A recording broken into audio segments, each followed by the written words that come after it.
नमस्कार दोस्तों, मैं दिग्विजय सिंह आप सबका बहुत स्वागत करता हूं दिग्विजय इकोनॉमिका में। दोस्तों, आज मैं एक अत्यंत ही महत्वपूर्ण विषय पे, एक महत्वपूर्ण विवाद पे आपसे चर्चा करना चाहता हूं। 20वीं सदी में इकोनॉमिक्स में जो सबसे बड़ा डिबेट रहा वो ये रहा कि इकोनॉमिक के मैक्रो इकोनॉमिक ऑब्जेक्टिव को, इकोनॉमिक को स्टेबल बनाने में सबसे ज्यादा इंपॉर्टेंट कौन सी पॉलिसीज है। एक स्कूल मानता था मॉनेटरी पॉलिसी है, दूसरा स्कूल मानता था फिस्कल पॉलिसी है। आज इस डिबेट को हम बात करेंगे, साथ ही ये बात करेंगे कि इस पेंडेमिक के एरा में दोनों में से बेहतर पॉलिसी क्या हो सकती है। इस वीडियो को लास्ट तक जरूर देखिए, इसमें आपको बहुत कुछ सीखने को, जानने को मिलेगा।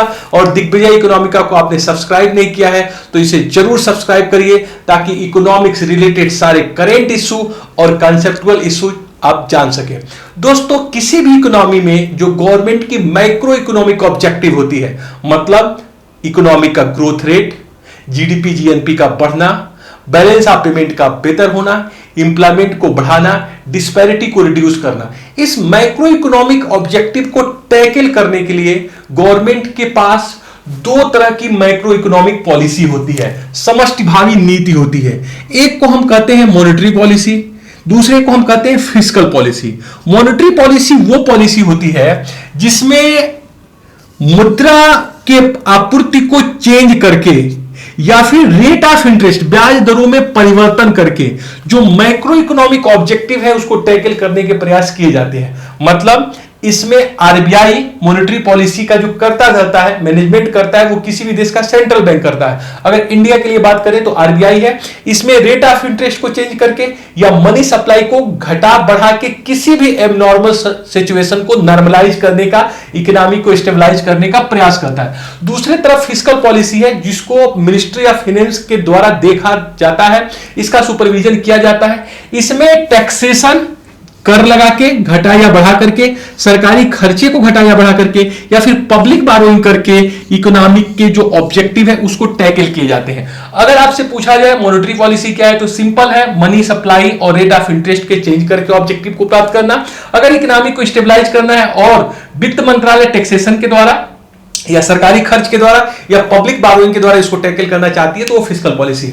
दोस्तों, 20वीं सदी में पूरे 100 वर्षों का अगर आप इतिहास देखिएगा तो यही रहा है कि इस दोनों पॉलिसी में ज्यादा इफेक्टिव पॉलिसी कौन है। मॉनेटरी पॉलिसी ज्यादा बेटर है, फिस्कल पॉलिसी ज्यादा बेटर है। 100 वर्षों के बाद यह निष्कर्ष निकल चुका है कि एक्चुअली दोनों की स्थिति क्या है।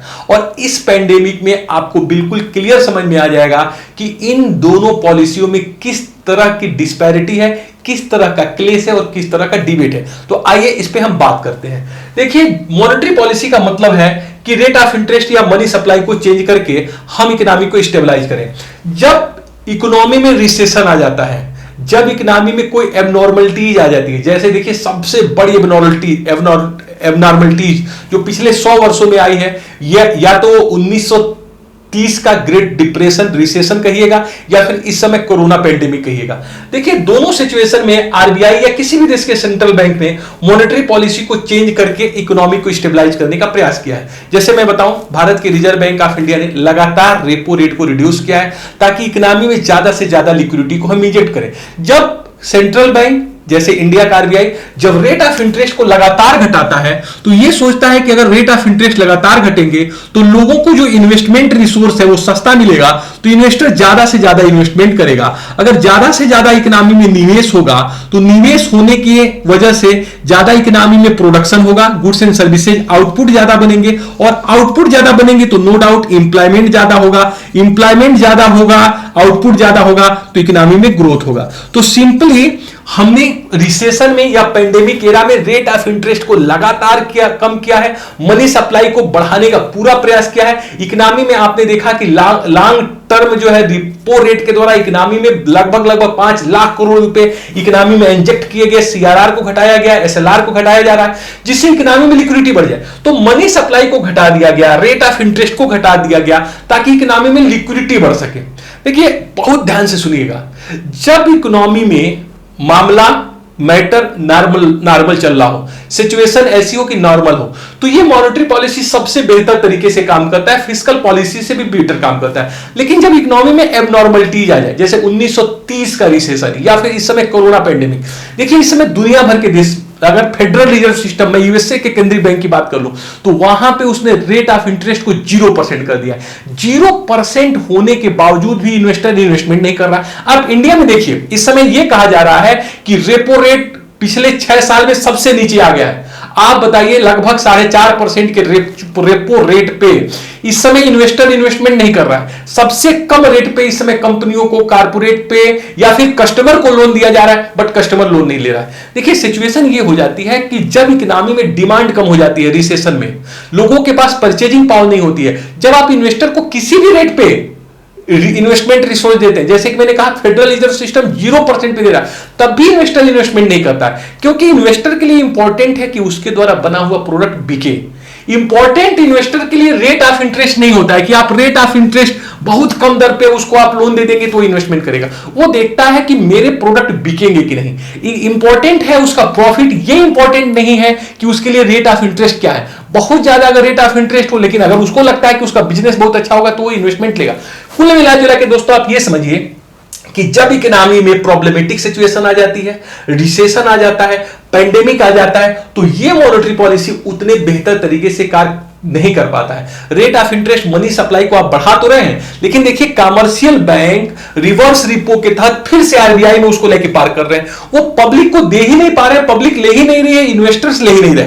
तो आप देखिए आरबीआई लिक्विडिटी डाल तो रहा है, लेकिन कमर्शियल बैंक उल्टे रिवर्स रिपो के माध्यम से उसको आरबीआई के पास लेके आ रहा है। आरबीआई कितना भी प्रयास कर रहा है कि आप पब्लिक में बांटिए, इन्वेस्टर्स बांटिए, लेकिन इन्वेस्टर्स ले नहीं रहा है। तो आप समझिए यहां पे मॉनेटरी पॉलिसी फेल हो जाता है। लेकिन ऐसे समय में जब एबनॉर्मल सिचुएशन हो, फिस्कल पॉलिसी ज्यादा इफेक्टिव हो जाती है। देखिए गवर्नमेंट लगातार इसमें टैक्सेशन के रेट को कम कर दे, इस समय आपके जो है कारपोरेशन टैक्स को कम करे, इनकम टैक्स को कम करे, कैपिटल गेन टैक्स को कम करे, ताकि आपके हाथ में लिक्विडिटी आ जाए। दूसरा, गवर्नमेंट पब्लिक बारोइंग करके खर्च बहुत ज्यादा करे, मनरेगा के माध्यम से खर्च करे, आपको जो है पेंशन दे, विधवा पेंशन दे, ओल्ड एज पेंशन दे, डायरेक्ट बेनिफिट ट्रांसफर से आपके हाथ में लिक्विडिटी डाले।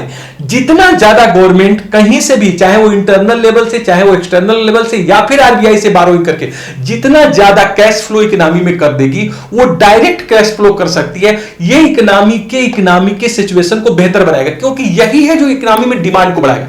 अगर ये डिमांड को बढ़ा दिया तो फिर ये मॉनेटरी पॉलिसी सफल हो जाएगा, रेट ऑफ इंटरेस्ट को घटा के आप इन्वेस्टर को अट्रैक्ट कर सकते हैं।